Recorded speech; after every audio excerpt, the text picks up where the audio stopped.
Welcome friends. I am Dr. V.K. Chauhan, homeopathic physician, and we are revising subject of psychology from the point of view of important topics for first BHMS student of homeopathy. Our topic number is 25 and it is illusion and its types with differential diagnosis with hallucination.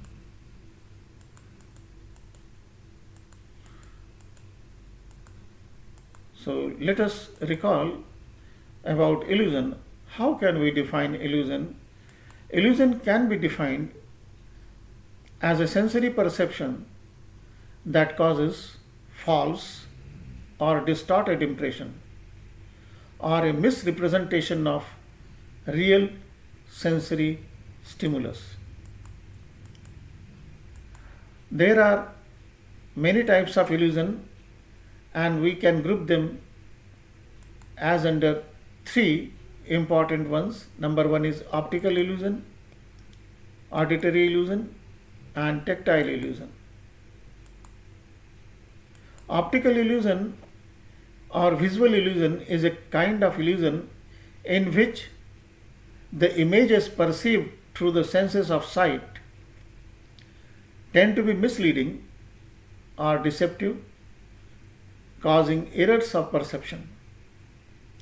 We can have some examples. Say for example, a mirror gives an illusion of the depth, or the illusion of depth in a painting, even though the painting is presented on two-dimensional surface, it gives you an illusion of third dimension, that is depth. Auditory illusion. Auditory illusions mislead the ears through sounds.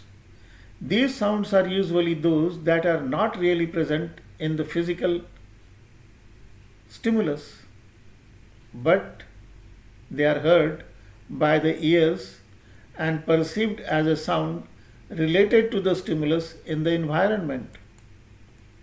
For example, in a movie, source of sound is an illusion. When an actor speaks, it appears as if words are coming from his mouth, but in reality, the fact is the sounds are actually coming from speakers which are present on the sides of the screen. Tactile illusion. Tactile illusion is experienced as cutaneous sensations. The very important example can be the phantom limb, a tactile illusion where the patient still feels the pain in the leg or arm or the finger that has already been removed or surgically undergone amputation. So let us go for differential diagnosis of illusion and hallucination. The point number one, illusion tells us illusion is a kind of wrong perception, and for hallucination, hallucination is a false perception. Point two, in illusion, an external stimulus is always present. In other words, illusions are caused by external stimulations, whereas in case of hallucination, no external stimulus is present. Hallucinations are caused by internal stimulations. Number three, the illusion is almost universal, and for hallucination, it is a very personal experience. Number four, normal persons suffer from illusion very commonly, whereas hallucinations are mostly confined to mentally ill persons and to those people who are under the influence of drugs. The fifth point is the same situation arouses the same type of illusion in most people, but for hallucination, the same situation may not arouse the hallucination at all.